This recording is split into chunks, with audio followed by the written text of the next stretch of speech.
Good afternoon and welcome to today's sponsored content webinar with PrestoSports.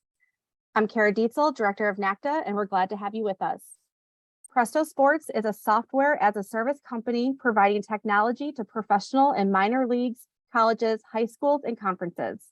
Focused on creating immersive digital experiences for fans, athletes, and programs, PrestoSports provides solutions that include mobile apps, fundraising, streaming, websites, digital ticketing, and social graphics. Serving more than 1,600 athletic programs and 100 conferences, PrestoSports is a powerhouse in the athletics digital space. PrestoSports delivers solutions for building athletic brands, igniting fans, and funding sports programs. Presenting today is Marilyn Cox, President of PrestoSports, where she leads all aspects of company growth, brand, and strategy.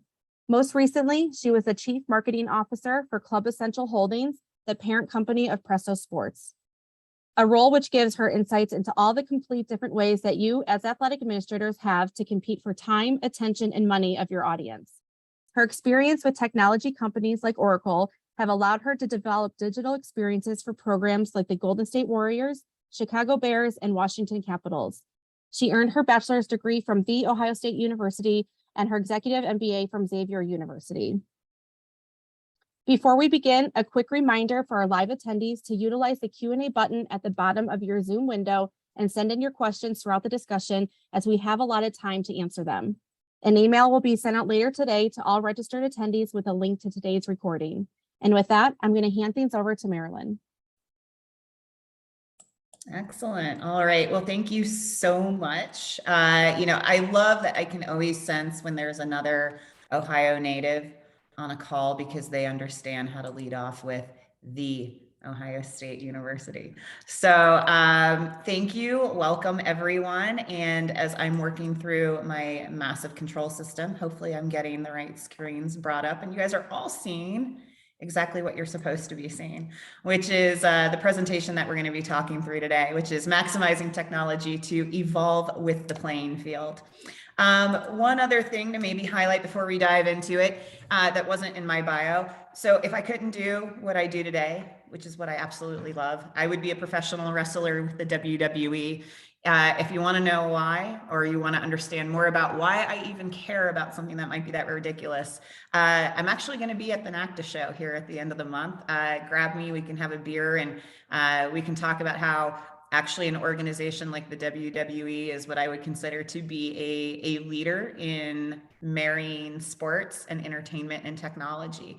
And it actually is a wonderful tie-in to exactly what we're going to be going over today, because in the college athletic space, things are evolving at such a rapid pace. I think we have a tendency to even want to look back and go, well, you know, COVID had this massive effect and this impact on the industry, and it forced us as athletic directors and sports information directors to pivot and to try to adjust and provide and support our college athletes in the best way that we can and still drive engagement with our fans. And certainly the impacts of COVID accelerated the use and the incorporation of technology. But I think you have to look even before that and really start identifying the fact that more and more fans are looking for sports entertainment.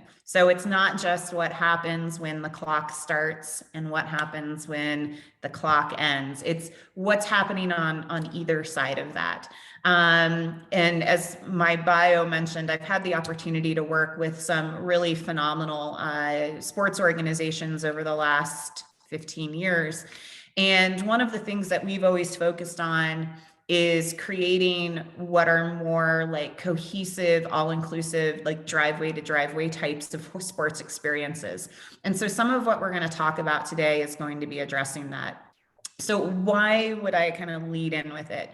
Well, as the slide talks to, it's not just about competition anymore. And I think one of the biggest challenges that college athletic organizations have been faced with is really starting to think about how they operate as a business. And for a long time, that's probably been a little bit of like a filthy word in this space. But there is a lot of truth to it.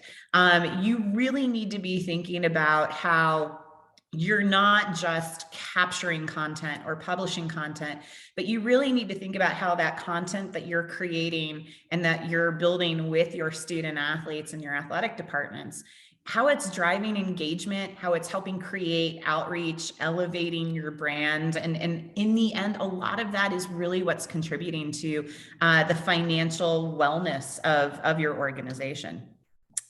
And how you do that and engage with your fans is becoming more and more, in some ways, challenging, but at the same time, I would say you have all of these amazing opportunities now. So certainly the number of channels that you are required to be a part of in order to reach your audience continues to multiply. But at the same time, think about all of the number of channels now that you have the opportunity to reach your audience with. So, I mean, it's really amazing when you think about what you're able to do and what you're able to create. And again, it really starts to drive this amazing experience and create this community. And as a fan of college athletics myself, it's something that I really, really value, both as a fan and both as an alumni. It's this built-in community. And I will say that coming out of something like COVID, maybe more than ever, that is something that we all kind of value. And we're looking at how we can better connect with people that have and share the same interests as we do. And ultimately, these are the things that do start to generate more revenue. They help you offset cost. They help you build the amazing facilities that you need to have in order to drive more recruitment. So it all really starts to tie together. And the reason that I want to lead with that is because historically, the way that this industry has thought about technology has been rather piecemeal. It's been very commodity driven. So yes, we have a system that we use, and that's our website. And we have a system that we use, and that helps us stream our programs. And yes, we have a system or a tool that really allows us to do some fundraising. But how all of these pieces tie together is really where you start to create that journey and create that community. And so I want to provide just real quick some context around what we're seeing in the industry, what we're seeing from our customers, to give you some benchmarks. So this was pulled from last year, and it's helping us understand just how fans and people are trafficking and engaging with websites. So for example, how are they coming to your site? And the reason I bring this up is because it's important to think about traffic to your site as not always being organic, where someone's typing in the URL. More and more people are navigating there from your social activity. And of course, we all know social now is more than just Facebook and Twitter. Some of it is coming direct. A lot of it's from organic search, and organic search is driven by content. So how you're pulling that information together, how you're writing, how you're distributing is really impacting how you're getting eyeballs on your channels. And then of course, where they're looking is also really, really important. And while it's not a surprise, I think still seeing the numbers, it is amazing to see how many people are navigating through mobile. I mean, that's just, it is intuitively where we go. We have these devices on us all the time. And this is when we need information, if we want to check in on a score, if we want to see what's going on with the game, that's where we're going. We're using our mobile device. And then lastly, just thinking about traffic or thinking about our users, again, what I think is interesting, especially when we look at the percentage of our audience across the demographics, is the fact that we are starting to see more and more diversity in terms of people that are visiting sites and people that are engaging on these channels. And so Well, I would hope and love to think that everyone is very aware of the fact that diversity continues to play into our athletic programs. I mean, it is just important to remember that the numbers certainly reflect that as well. So let's discuss a little bit about igniting your fan base. And what I want to do instead of lecturing on product is to help you think about how you would put together and format a program. And so I had mentioned a little bit about the idea of when I've worked with some other athletic organizations, we talk about how you can create these driveway to driveway experiences. And so we're going to go over a few different types of journey maps here in this presentation to just help piece together what this looks like and then where the channels fit in. So as a marketer, by practice, this is usually where I would start when I would create marketing programs. And you don't start with the technology. And I know it's taboo working for a technology company, but that's not actually where you want to start. You want to start with the journey, and you want to start with the experience. And so I mean, I'm a believer in Post-it notes and whiteboarding, and it can be as simple as that. I mean, and that's really some of these journey maps you're going to see. That's exactly what I did. I sat down and just thought through and would use Post-its and white papers and, you know, just play around with what the journeys could look like. And then you want to think about, okay, where does the technology start to come into play? Because it helps you understand how to better utilize the tools that you already have. And then it helps you identify potential gaps that you have in your solutions and how they're connected and how they're working together. So in this example, we're talking about game day. And so this is how you're communicating a couple of weeks before the game, right? So a couple of weeks before the game, how can you promote the event? How can you promote ticket availability? Once somebody purchases, so after that point of sale venue purchase, how are you utilizing something like a digital ticket to continue to market and communicate?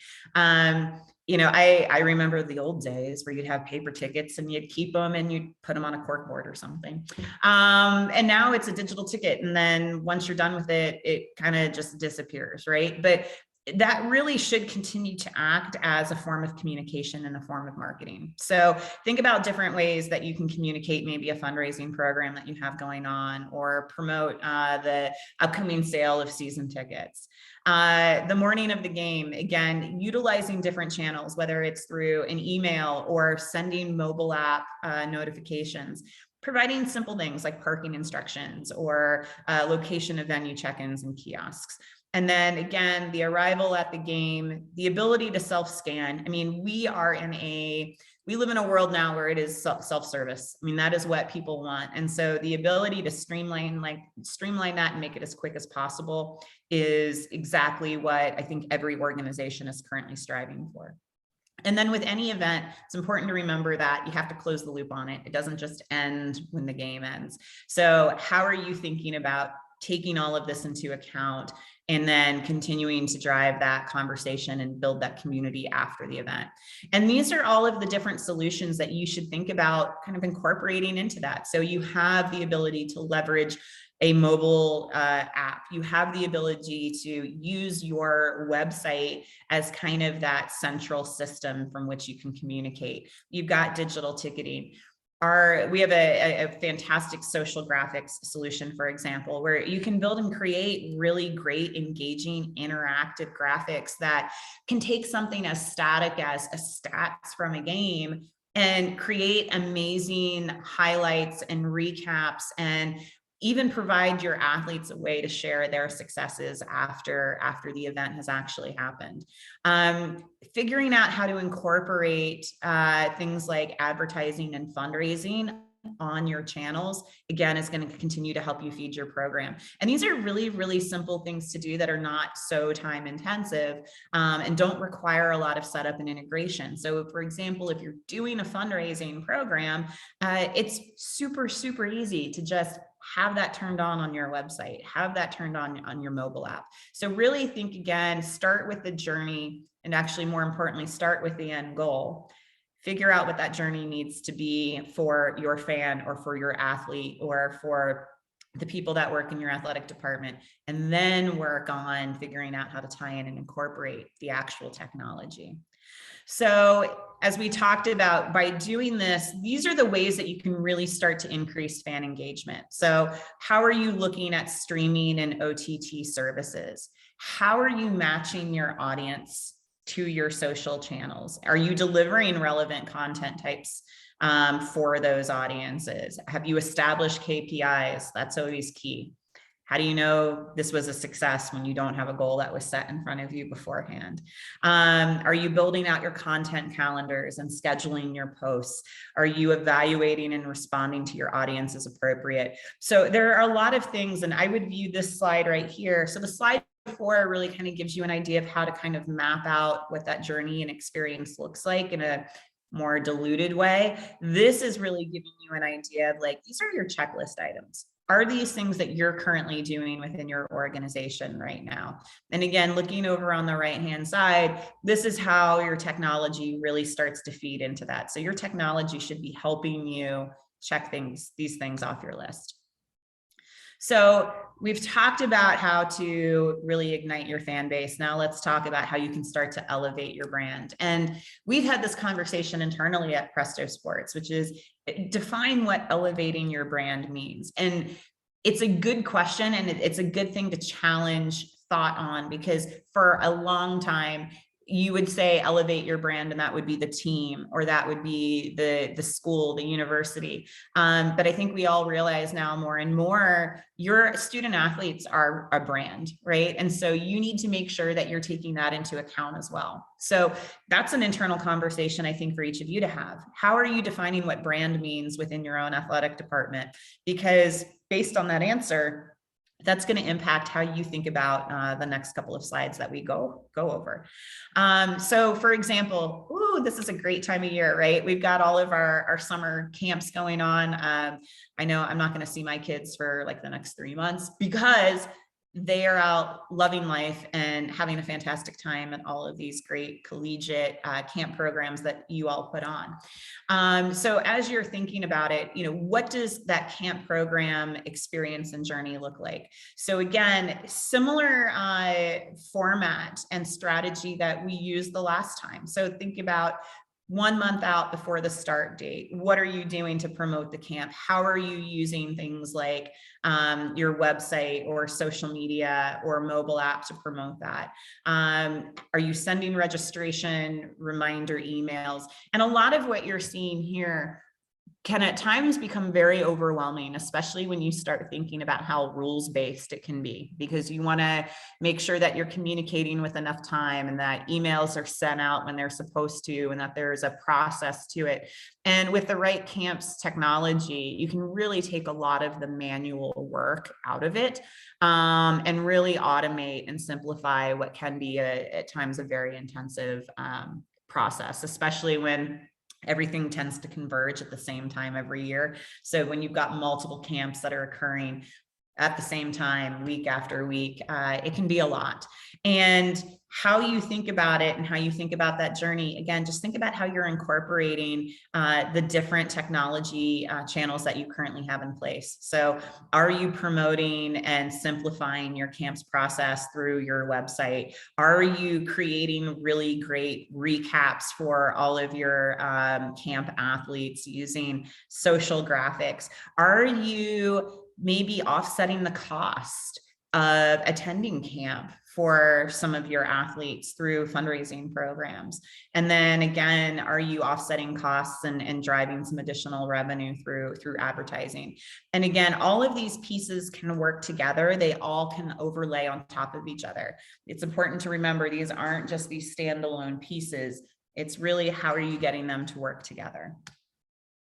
So as you're thinking about elevating your brand, a couple of other checklist items. So, how are you building that that brand presence and recognition. And you've got to be consistent. And I think any of you that have resources that deal in social media, for example, recognize that this is a very, it's a process that does require commitment and consistency. But there are ways to do that with the right tools and technology. Driving revenue. How are you utilizing sponsor placement or merchandise and concessions to help drive additional revenue? And then how are you promoting that again on your other channels?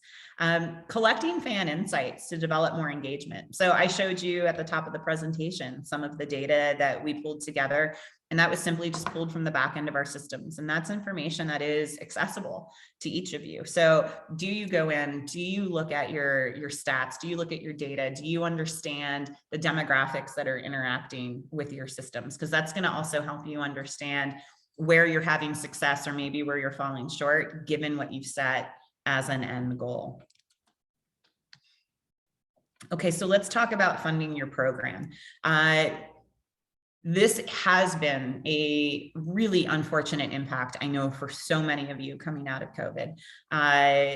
The financial impact on the athletic programs, universities have shut down, schools have had to cut different sports programs, if not all sports programs altogether. And at the same time, you are still competing for eyes and athletes and fans and attention. And in order to do that, you've got to have the latest and greatest in equipment and in facilities and making sure that you've got a fantastic digital reach. And that all takes money. So how can you work on funding your program? Well, let's talk about fundraising for a little bit. And there are a lot of philosophies around how you can approach fundraising. And I have a friend that works in development and, talks about the fact that there's basically 3 strategies that you can look at. I mean, you certainly have the longer game, high dollar volume type of fundraising where you're looking at people that are going to gift big. But it is a longer game and it is harder, and those are fewer people. You also have things that are more time intensive. So we all love a really good golf outing or a silent auction, and those can deliver good revenue, but at the same time, they require a lot of time and a lot of resources to pull together and organize. So how do you take what, I don't know, maybe when we were in school, we would have considered like the bake sale approach, and figure out how to scale that in a digital way so that you're driving as much activity and as many eyes as possible to your fundraising program, and scale it in a way that you're not having to manage it in this time-intensive manner. And so with the right fundraising platform, you have the ability to really automate a lot of that. And setup of that type of program really does not take all that much time. And you have the ability to set filters and to manage permissions in a way that you're providing visibility and access to the right people and giving them the information that they're looking for. And how you look at pulling this together across your different channels is really important. So it doesn't have to be just an email, it can be something that, how are you promoting it on your site? How are you promoting it on social? How are you driving eyeballs to it on your stream? Are you creating a really cool visual brand for it using the appropriate social graphics and getting it on the right social channels?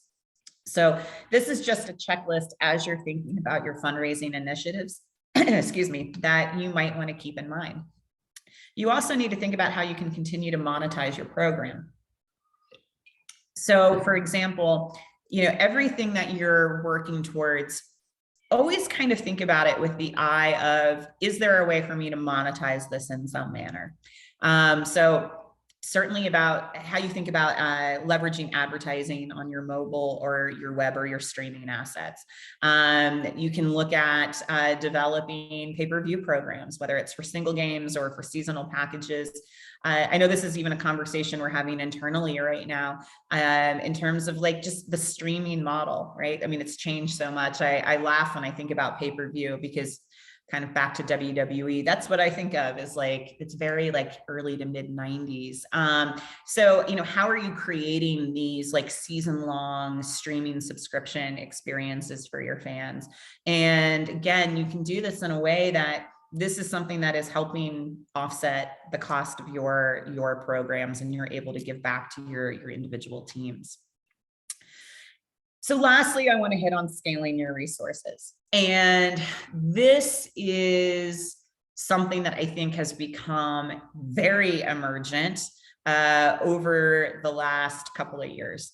I do recognize that many programs have always had to do a lot with very little. I'm actually astounded when I have conversations with our customers and I learn about how much a single individual might be responsible for. And it's amazing. And it hasn't gotten any easier. And again, this kind of goes back to like funding your program. Unfortunately, you all are being asked to do the same, if not more, with fewer resources. And so technology can either help or hinder you in this situation. As we always say, you know, technology is amazing when it works. And so if you have the right technology in place and it's integrated and it's streamlined the way that it's supposed to, and you're really understanding how to get the most out of it, it's going to help compensate for perhaps what are fewer hours of manpower maybe that you have on your team. So let's think about the checklist that would fall into this section here. So we have some really fantastic integrations right now within our systems that allow you to, for example, update your website and then not have to log in and do the exact same thing in your mobile app, for example. Being able to use, you know, PrestoStats and the integration that we have right now across a number of our platforms, as well as third-party platforms too, so that you're getting those real-time updates, getting your message to fans across platforms. And again, this is where it gets tricky, right? Like we said, it's the good and the bad of like, the bad is, oh my gosh, I've got a lot of channels. The good is I've got a lot of channels that I can reach. So if you figured out how to automate and publish in a way that doesn't require you to use 10 steps to get something done, it's a great opportunity for you and your athletic program. Really pulling together a network. And this is something that I think is absolutely fascinating that I'm seeing play out more and more. And it does tie back into the idea of creating sports entertainment. So it's no longer just about creating and streaming a game. You know, how are you creating and delivering like amazing content throughout? And by having a streaming network in place, it allows you to do that. I think it was yesterday, the New York Times had an article on the Savannah Bananas, right? This is what every athletic organization is trying to model itself after. And at the same time, Adweek had an article yesterday about the Portland Pickles. Everybody is trying to figure out how to create a fantastic, amazing experience. And, you know, I even had the good fortune of going to the USA versus Morocco soccer game last night, or football game. And to see like how it's so difficult to take that in-person experience and replicate it online. When I worked within our holding company, I dealt quite a bit with boutique fitness studios. And there was a spin studio over in Dubai. And when I talked to him during COVID, he said, we're trying to figure out how to recreate a nightclub on Zoom, because that's the type of experience that they try to create when you go and take a class. And I think that's what a lot of organizations right now are challenged with, is while people are returning to in-person events, which is fantastic and amazing, you still have people that aren't going to be able to travel everywhere and be at every event. And so you want to make sure that you're still providing them with not the same experience, but maybe something that's even a little different and a little special. So how are you setting up your cameras and your streaming in a way that you're capturing maybe interviews that are happening on the sidelines or in the dugout? There's a lot of different ways to kind of think about it. And again, with the right tools and technology, you can really streamline and automate some of these things so that you're reaching all of your athletes, all of your fans, all of your alumni in a really special, tailored way. So again, just kind of think here about this checklist and what would you add to it? What to you would be important for your organization?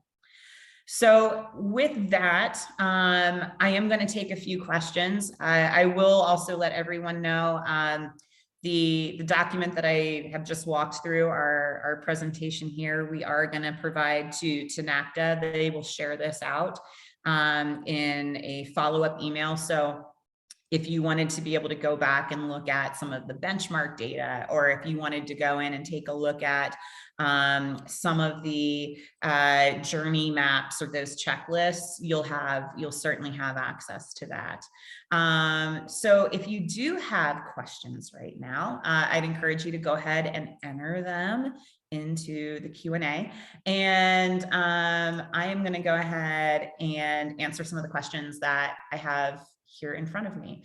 Okay, so one question that was asked, what is bounce rate? Great question that you probably saw when I was showing some of the website stats. That is the number of people, that's the percentage of people that when they hit that page, they leave. So they're not going to taking like a second action is maybe the best way to think about it. They've taken the one action, they've landed, and then they leave. So when you look at, for example, on that slide, bounce rates with mobile tends to be a little bit higher. And in my opinion, that would make sense because typically when you're accessing something on your mobile device, it tends to be a one purpose type of action, unless you're maybe looking at something like Wikipedia and going down that tunnel. Whereas typically if you're viewing something in your browser from a desktop, you're there to maybe do a little bit more navigation. So that's bounce rate. Let's see, another question. So if I use Presto websites, do I have to update the content in a mobile app separately? And this is a good question. So I kind of touched on it. No, because we have the ability to do an update, but I think it's also important to take a step back and think about the purpose of your mobile app. So in conversations that I have had with customers when it comes to mobile apps, there is this belief that the mobile app is simply a web and like a mobile app enabled website. I mean, and some people do create that, but anymore websites are mobile enabled. Really the way to think about your mobile app is how are you taking some of the content from your site? So maybe it's schedules and scores or highlights and building into your app. But the mobile app that we really help organizations develop is meant to be more focused on fan engagement. So how are you creating experiences and opportunities for people to interact, to develop loyalty programs and loyalty points? And in my opinion, it's really where like the on-prem and off-prem engagement starts to come together, is in that mobile app. So I wouldn't view it as, oh, it's the same thing, it's just on a mobile device. Again, you can pull in and bring in the same data, but when you work with our team, that's one of the things that they work on with you is to help you think about how you would want to set up and design a mobile app to achieve your engagement goals. And again, some of that data would be pulled in from your website. Let's see. So you outlined a game day journey map. Yep. Do you have other resources for us that might help with sports marketing best practices? Yeah, these were actually pulled from what we're calling our sports marketing playbook. So some of these things that I talked through, we go into much more detail and even provide like templates. So I threw out some terms you heard regarding like content calendars and stuff. That playbook we can make available to you. So along with providing a copy of this presentation, I'll provide a link. That way you guys can download that. And again, it's nice because it's a PDF. You can go in, you can enter it or, enter information into it, or if you're like me and you like to print things off and write stuff in, but it really is kind of a workbook is how to think about it. And so it allows you to take what I just went through kind of quickly and really pull together some more like in-depth practices and stuff that's really relevant to you and your organization. How much will I have to spend on running a fundraising campaign with PrestoRaise? Another great question. $0. We don't charge for the use of the fundraising software. We work with you to identify a like processing rev share model that works for you and your organization. But it's similar to like our digital ticketing platform, same thing. It's something that we can just automatically turn on for you. And then we work to develop what that revenue model looks like. And then you're keeping a large percentage of payments that are processed through those tools. Is Presto Stream just pay-per-view or does it have production capabilities? This is another good question. So, it's all of the above. We do have production capabilities. In fact, we're really excited about releasing our Presto Stream Studio, which is going to allow for a much more advanced streaming experience, not just for your fans, but if you're the one that's responsible, or if your SID is the one that's responsible for streaming and producing your games, it's allowing for definitely more engagement and allowing you to do more advanced streaming production work. And so that actually is probably another link that I can provide where you can actually view a video that we recently did that walks through a lot of that functionality for those that are interested. Is there a difference between PrestoShots integrated with Presto Web and the standalone ScoreShots application? Another great question. So if for those of you that might be familiar with the ScoreShots name, and is it different than PrestoShots? No, ScoreShots was acquired by PrestoSports a couple of years ago. And so one of the things that we're trying to do is bring all of our solutions together, both in terms of how we integrate our technology as well as how we brand and go to market. And so ScoreShots and PrestoShots are the same thing. And in terms of like the integration there, like, what kind of is the difference?